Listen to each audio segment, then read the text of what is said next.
एक ग्वालनी रोज दही बेचने जाती थी। उस दिन दही बिक गया तो भागवत की कथा में बैठ गई मटकी रख के। व्यास जी ने कहा, भटक रहे हो संसार में कर कर भ्रष्टाचार, भवसागर से जीव ये कैसे जावे पार, तनबल धनबल बुद्धिबल सरे न एक काम, एक बार मुख से कहे जय श्री राधे श्याम। भवसागर से पार हो जाता है राधे श्याम नाम ले एक बार। ग्वालिन सोचने लगी, व्यास जी तो चले गए, मटकी लेके चली कि भवसागर कोई सागर होगा और भगवान के नाम से उस सागर से पार हो जाता। तो ग्वालिन ने सोचा कि मैं तो जमुना जी नाव में बैठकर आती, आज सीधे ही चलो। विश्वास देखो, वो सीधे ही गई और जमुना जल पे जैसे ही चरण रखा, बोली राधे श्याम, पांव नहीं डूबा। तो दूसरा चरण रखा, राधे श्याम, पांव नहीं डूबा। उसका विश्वास तो देखो, संकल्प ऐसा कि विकल्प है ही नहीं। वो पानी पर चलते हुए पार हो गई, राधे श्याम राधे श्याम राधे श्याम। 1 महीने तक इसी तरह। उसके 2 पैसे रोज नाव में लगते थे, जुड़ गए। कहा जिन गुरुजी ने ऐसा मंत्र दिया उन गुरुजी को बुलाएं।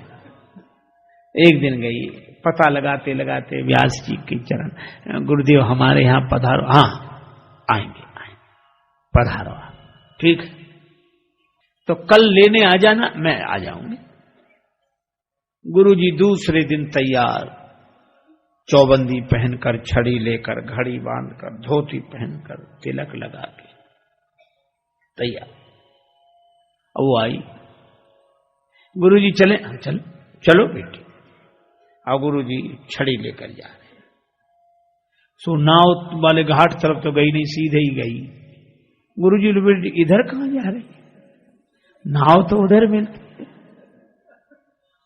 आप तो आइए गुरुजी। तो गुरुजी ने सोचा इसने वहां कोई छोटी नौका का इंतजाम किया होगा, उससे ले जाएगी। वहां गए, न नाव न नाविक, कुछ नहीं। गुरुजी बोले बेटे कैसे चलेंगे? उसने हाथ पकड़ा, आप तो आओ मेरे साथ।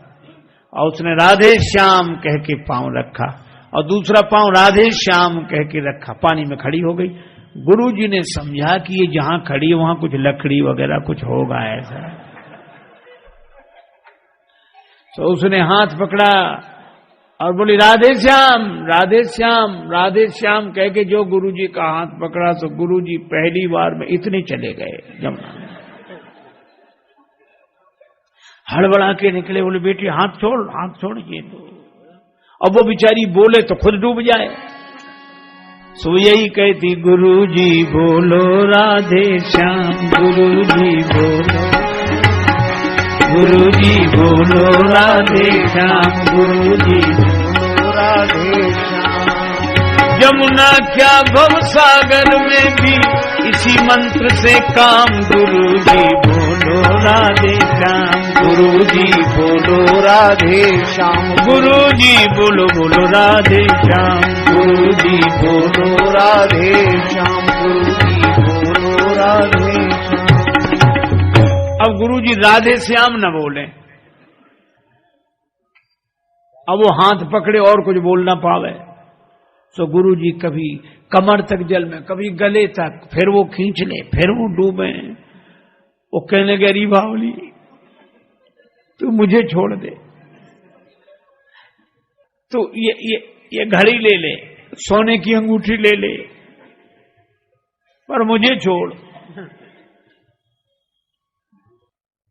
नहीं मानी वो।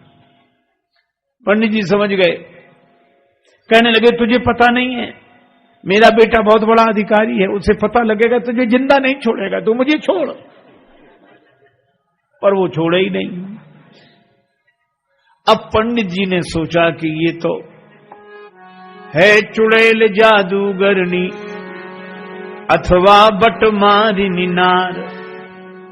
यही सोचकर पंडित जी झट करने लगे पुकार, उबारो राधावर घनश्याम, उबारो राधावर घनश्याम, उबारो राधावर घनश्याम। वो क्या बोली, गुरुजी बोलो राधे श्याम, गुरुजी बोलो राधे श्याम, गुरुजी बोलो राधे श्याम। यमुना क्या भव सागर में भी इसी मंत्र से काम, गुरुजी बोलो राधे श्याम, गुरुजी बोलो राधे श्याम, गुरुजी बोलो राधे श्याम, गुरुजी बोलो राधे श्याम, गुरुजी बोलो राधे श्याम, गुरुजी बोलो बोलो राधे श्याम, श्याम बोलो राधे श्याम, गुरुजी बोलो राधे श्याम, बोलो राधे। पंडित जी जैसे बोले उबारो राधा वर घनश्याम, दोनों पार हो गए।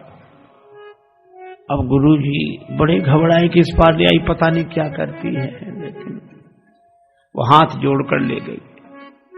नए वस्त्र दिए, आप ये गीले वस्त्र उतारो, नहीं धोती पहन। पंडित जी यही सोचे पता नहीं खिला पिला के मारेगी कपड़े। पंडित जी बोले नहीं नहीं नया वस्त्र। उसके बाद भोजन कराया, भोजन के बाद दक्षिणा और चरणों में प्रणाम किया। गुरुजी बोले बेटी पार कैसे हो, हमें तो समझ में नहीं, हम तो डूबते उतराते किसी तरह तुम खींच कर ले आए। वह बोली मुझे एक मंत्र मिल गया। मंत्र? हाँ। किससे? गुरुजी से। कौन है बेटा तेरे गुरु? वो बोली जिसने दिया विनीत नाम, ये पावन प्रभु का नाम, जिसने दिया विनीत मंत्र, ये पावन प्रभु का नाम, उन सदगुरु के चरणों में मेरा बारंबार प्रणाम। गुरुजी बोलो राधे, गुरुजी बोलो राधे श्याम, गुरुजी बोलो राधे श्याम। मुझे जिसने ये मंत्र दिया उन गुरुदेव के चरणों में बारंबार प्रणाम। ऐसा कह के व्यास जी के चरणों में सिर रख दिया।